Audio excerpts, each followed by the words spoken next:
तो अब मुझे एक बताइए, फॉर एग्जाम्पल के तौर पे एक मर्डर हुआ है, पुलिस को फोन गया है, पुलिस वहां पहुंची क्राइम सीन पर, वहां से एक इन्वेस्टिगेशन कैसे लीड होती है, आप मुझे पूरा बताइए एक बार। जी जी, एक्चुअली तो फर्स्ट रिस्पोंडेंट जो होते हैं वो हमें कॉल करेंगे, एफएसएल टीम को कॉल करेंगे कि क्राइम सीन टीम की ज़रूरत है क्राइम सीन पे और यहाँ पर एज सुन एज पॉसिबल पहुँचे अपनी। तो हम एफएसएल जो टीम होती है, टीम के साथ हमारे पास एक मोबाइल व्हीकल होता है जिसके अंदर मूविंग, उसको आप समझिए मूविंग एफएसएल है वो, on wheels, FSL on wheels. उसके अंदर हमारी टेस्टिंग किट्स होती हैं, तो वो एक्सपर्ट्स के साथ हम जाती है वो वैन, और वो पहुंचते हैं वहाँ पे। सिक्योरिंग का काम आईओ कर देता है वो ऑलरेडी, कि भाई जो बाहर अननेसेसरी एक्सेस है वो किसी को ना मिल पाए क्राइम सीन पे। तो वहाँ पर आईओ गया और एफएसएल की टीम पहुंची। सबसे पहले हम एंट्री एग्जिट पॉइंट चेक करेंगे, एफएसएल जो टीम जाएगी कि कहीं फोर्सफुल एंट्री एग्जिट तो नहीं है, या कुछ इनिशियल स्टेज पे ही हमें कोई ऐसा एविडेंस तो नहीं मिल रहा। और अगर एंट्रेंस क्लियर है तो वहां से एक्चुअल काम स्टार्ट होता है। सबसे पहले चेक किया जाता है कि कहाँ कहाँ पर पोटेंशियल एविडेंस है, सिर्फ एनालाइज, सिर्फ स्टार्टिंग में। अब ऑब्वियसली किट पहन के कि हमारे ही फुटप्रिंट्स वहां पे ना आ जाए, ठीक है, सिर्फ चेक होगा जो भी फर्स्ट हमारे एफएसएल से ऑफिसर्स जा रहे हैं। फिर वो डिसाइड करेंगे कि जो इन्वेस्टिगेशन है वो कैसे प्रोसीड की जाएगी। देयर आर डिफरेंट मेथड्स जो कि वही डिसाइड करेंगे एरिया के अकॉर्डिंग। कुछ टच नहीं करना है, सिर्फ अभी देखा जा रहा है कि क्राइम सीन पे हुआ क्या है। मर्डर, जैसे कि आपने बोला मर्डर है, तो वो बॉडी देखेंगे, ठीक है। सबसे पहले आईओ का काम क्या होता है, अगर मर्डर जो है जिसके साथ भी हुआ है उस बॉडी को पहले चेक करना बहुत ज़्यादा ज़रूरी है कि अगर वो अभी भी है या नहीं है, मतलब जिंदा, तो वो देखना बहुत ज़्यादा ज़रूरी है। बाकी की बातें बाद में होंगी कि एविडेंस सर्च होगा या कुछ भी, क्योंकि जस्ट इन केस ऐसा होता है कि विक्टिम जो है डिसीज नहीं हुआ है, अभी विक्टिम ही है और वो उसकी सांसें चल रही हैं, तो सबसे पहले अगर उसको मेडिकल एड की ज़रूरत है, सबसे पहले उसको हॉस्पिटल भेजा जाएगा। ज़रूरी नहीं है मर्डर होकर वो मर ही गया है और हम ये अज्यूम कर लेंगे कि वो मर गया है तो हमें कुछ नहीं करना है। उसको पहले चेक किया जाएगा बॉडी को, कि अगर कुछ चांसेस हैं तो उसको पहले हॉस्पिटल भेजा जाए। ओके।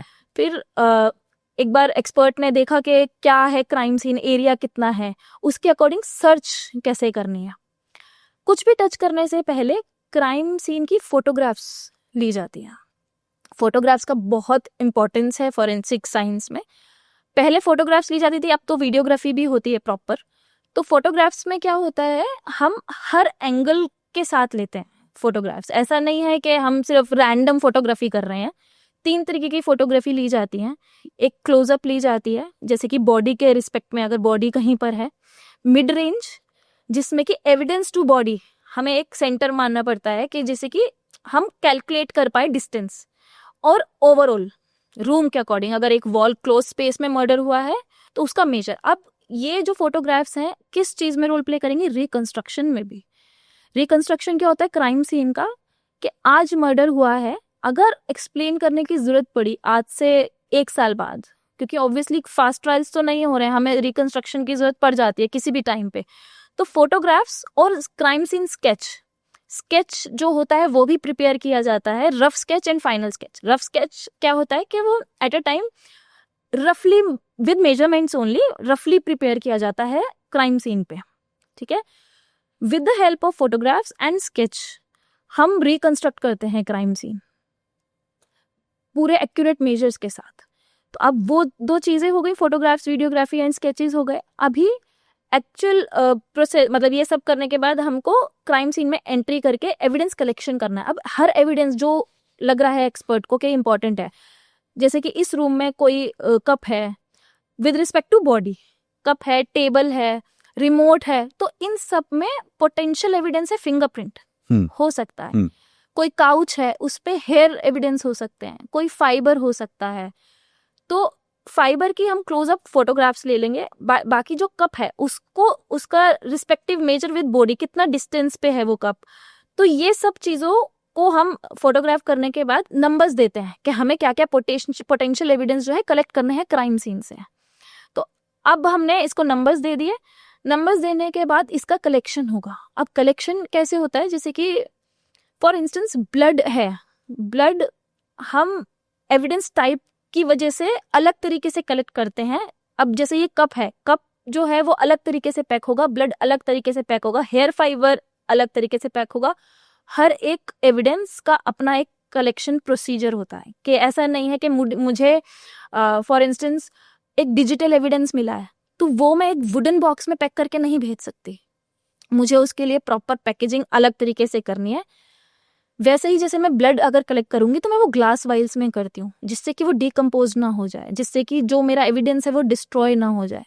डीएनए नहीं एक्सट्रैक्ट होगा ना आफ्टर सम टाइम अगर उस पर एक्सेस हीट लग गई है, या अगर फॉर इंस्टेंस हमें एक वेट पूल मिला है या वेट क्लोथ पे हमें अभी जो है वो ड्राई नहीं हुआ है, तो हम क्राइम सीन पे उसको ड्रायर से ड्राई नहीं करेंगे या उसको डायरेक्ट सनलाइट में एक्सपोज करके ड्राई नहीं करेंगे, उसको नेचुरल एनवायरनमेंट में ड्राई होने देंगे।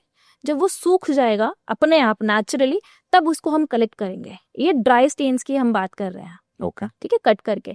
अब अगर हमें पूल मिला है, ब्लड पूल की मैं बात कर रही हूँ, बॉडी के आसपास ब्लड पूल है, किसी ने उसको हिट किया है तो ब्लड पूल, तो वो जो ब्लड का कलेक्शन होगा वो वाइल्स में होगा, प्लास्टिक बॉटल्स में नहीं, वाइल्स में, ग्लास वाइल्स में। तो ऐसे ही एविडेंस जो है वो अलग अलग तरीके से पैक किए जाते हैं, एक्सपर्ट्स के, फॉरेंसिक एक्सपर्ट ही करेंगे। अब पैक करने के बाद उनको सील करके भेजा जाता है, सीज करके, ठीक है। जैसे कि डिजिटल एविडेंस जो है वो डायरेक्ट क्या होता है, वो डायरेक्ट नहीं भेजे जाते हैं, जो भी उसका ओनर होगा उसके द्वारा एक सर्टिफिकेट साइन होता है या विटनेस भी उस पर साइन करेगा। जैसे कि अगर सिंगल बॉडी है और आसपास कुछ नहीं है तो उसके कोई तो रिलेटिव प्रेजेंट होंगे, ठीक है। तो वो जो फॉर्म होता है वो वहां पर फिल होगा। 63(4) उस फॉर्म को बोलते हैं कि उसकी चेन ऑफ कस्टडी। तो ये एक बहुत इंपॉर्टेंट वर्ड है चेन ऑफ कस्टडी अपने आप में, जब हम फॉरेंसिक्स की बात करते हैं। चेन ऑफ कस्टडी क्या करता है, एक proper documentation from crime scene to crime lab. जैसे कि कौन था फर्स्ट रिस्पॉन्डर, किसने सबसे पहले एविडेंसेस को हाथ लगाया, हाथ लगाने के बाद उसको सीज किसने किया, कितने बजे किया और कैसे किया। तो ये सारी चीजें जो है वो चेन ऑफ कस्टडी में होनी चाहिए, ये प्रॉपर डॉक्यूमेंटेशन है। और ये सिर्फ वर्ड नहीं है, क्योंकि कितनी बार लॉयर्स जो होते हैं ना वो इस बेसिस पे, जो कि डिफेंस लॉयर्स होते हैं, वो हम गवर्नमेंट वाले जो प्रोसिक्यूशन लॉयर हैं वो उनसे ऐसे क्वेश्चंस पूछते हैं कि चेन ऑफ कस्टडी मेंटेन की थी, जस्ट इन केस कि ये चेन ऑफ कस्टडी इतना पावरफुल है कि अगर कोई ये बोल देगा ना कि इस टाइम पे मैं प्रेजेंट नहीं था बट साइन उसके है चेन ऑफ कस्टडी में, केस 0 हो जाएगा। इवन इफ वो हमें मिल गया है एविडेंस, ब्लड मिल गया है, उसके फिंगरप्रिंट्स मिल गया है, अगर चेन ऑफ कस्टडी में वो लिखा हुआ है कि ये फलाना बंदा उस टाइम पे प्रेजेंट नहीं था तो आपका केस 0 है। तो चेन ऑफ कस्टडी बहुत ज्यादा इंपॉर्टेंट है मेंटेन करना। और ऐसा नहीं है कि वो सिर्फ क्राइम सीन पे ही, जब तक एविडेंस जो है वो ट्रांसपोर्ट होके लैब जा रहे हैं ना, लैब में जब तक रिसीव हो रहे हैं वो तब तक चल रहा है चेन ऑफ कस्टडी का फॉर्म। वो सबको बताना पड़ेगा कि हमने हैंडल किया है, हमने पैक किया है, इतने टाइम पे किया है, अब हम इसको हैंड ओवर कर रहे हैं इस नेक्स्ट पर्सन को, ऑथराइज्ड पर्सन को, ये ट्रांसपोर्ट करेंगे और ये लैब लेके जाएंगे। लैब में कौन इसको रिसीव कर रहा है, कितने बजे कर रहा है, ये सब चेन ऑफ कस्टडी जो है मेंटेन होनी ही चाहिए एनी हाउ। तो ये क्राइम सीन पे हो गया, पैक हो गया, सीज हो गया, अब ट्रांसपोर्ट के लिए आगे फर्दर भेज दिया जाता है। पहले जो था वो डायरेक्ट क्या करते थे, आईओ सीज करके, नॉर्मल जो आपका रेड कलर की सील होती है आपने देखा होगा कभी, मतलब जो बहुत ही हाईली कॉन्फिडेंशियल जो पेपर्स होते हैं उस पर लगते हैं। तो हमारे जो एविडेंसेस होते हैं वो वाइट पार्सल, पेपर बैग, वो एविडेंस के अकॉर्डिंग ही ऑब्वियसली, या क्लोथ पार्सल, ऐसे पैक होकर सील लग के जाते थे। अभी सिस्टम बहुत ज्यादा एडवांस हो गया है, अभी बार कोड भी हर एविडेंस पे लगता है कि वो यूनिक है, जिससे कि पहले, अभी तो मैं जब से सर्विस में मैंने नहीं सुना ऐसे केसेस, बट पहले क्या होता था, ट्रांसपोर्टेशन में एविडेंस जो है चेंज हो जाते थे। बट जो एक बार क्राइम सीन पे एविडेंस पैक हो गया विद अ बार कोड, वो सीधा लैब में एक्सपर्ट ही ओपन कर रहा है चेक करने के बाद कि यही एविडेंस जो है वो क्राइम सीन पे पैक हुआ था यानी। ओके। तो ये तो अभी ये लैब में पहुंच गया जी। फिर लैब में पहुंचने के बाद जैसे कि ब्लड सैंपल है वो बायो में चला गया, ड्राइड ब्लड सैंपल्स हैं वो सीरोलॉजी में चले गए। फिर इसके बाद मोबाइल फोन्स हैं या कंप्यूटर सीज किया है तो वो डिजिटल लैब में चले गए, साइबर लैब में चले गए। उसके बाद फिजिक्स में अगर हम बात करें तो कोई पेंट चिप या नेल जो होता है ना, नेल के जो चिप्स होते हैं, नेल पेंट रिमूवल, जो नेल पेंट्स के चिप्स होते हैं, वो भी अगर मिले हैं तो वो भी फिजिक्स डिवीजन में जाएंगे। ओके।